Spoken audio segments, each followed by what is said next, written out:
Andy Goldsworthy has always been a pretty big influence on me, but ever since I saw his film Rivers and Tides, it just blew me away. It just gave me goosebumps, when I first saw it. It was just an amazing experience. And what's interesting about him is, as an artist, he likes to wander into the natural world and just kind of he finds art in the environment and makes something out of it. He just kind of just doesn't really know what he's looking for. He just kind of walks around and he finds something interesting and he makes something out of it. And I like that idea that there's art, to be found anywhere. You just have to find it. And I'm kind of in that. I'm struggling to do that myself. I would like to be this observer that can just pick out artwork in the world around me and just make something beautiful out of it. And I kind of want to take this idea that Andy Goldsworthy is presenting, and I want to bring it into the urban world that is Illinois State University and Normal. I want to find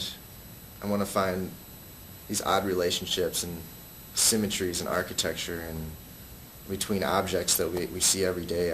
I want to find just art everywhere I go. Really, it's just what I want to do, and I want to show what I can find and what it means to me. Really, I do find architecture in particular very interesting. I like how symmetrical architecture can be. Like when you're looking at the outside of a building, how equidistant the windows and the doors are, and just this odd sense of symmetry that man has kind of put on all of its buildings. I don't know. It's almost like we want to show Mother Nature how perfect we can make things by making them that symmetrical. You don't really notice it at first. I mean, obviously you know it's there, but to actually take a photograph of it, by putting something like that in a frame, it reveals so much more about the building.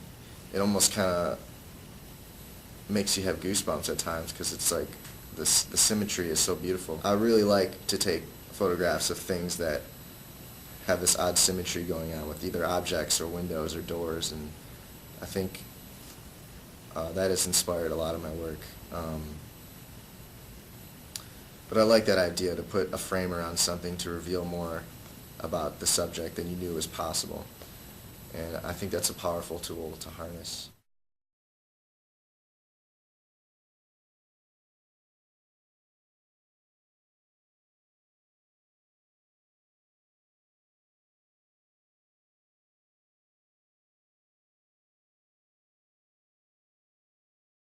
This building, which is called Rambo House, is always kind of just caught my eye. It's just breathtaking every time I look at it. And what's interesting about it is this courtyard in front of it.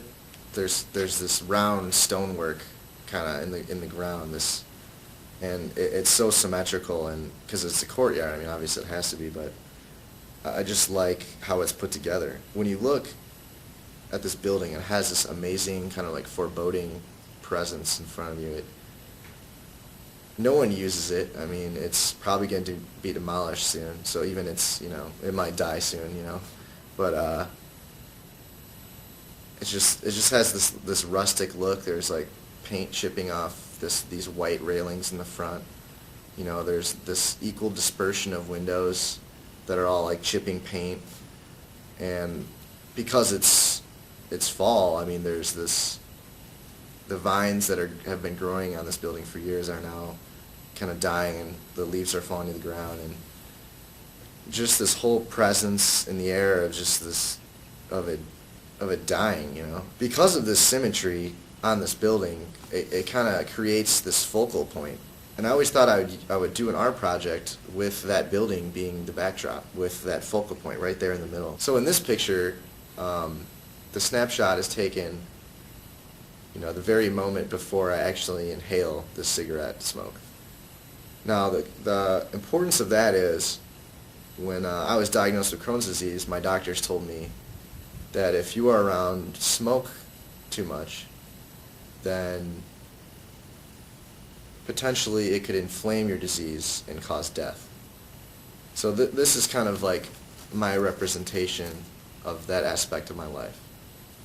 So in a way, the building is encapsulating this aspect of my life. And even in the frame, I am sort of inside the building in a way. And it's encapsulating me as well, physically in the space. So that's basically what this artwork means and how I came up with it.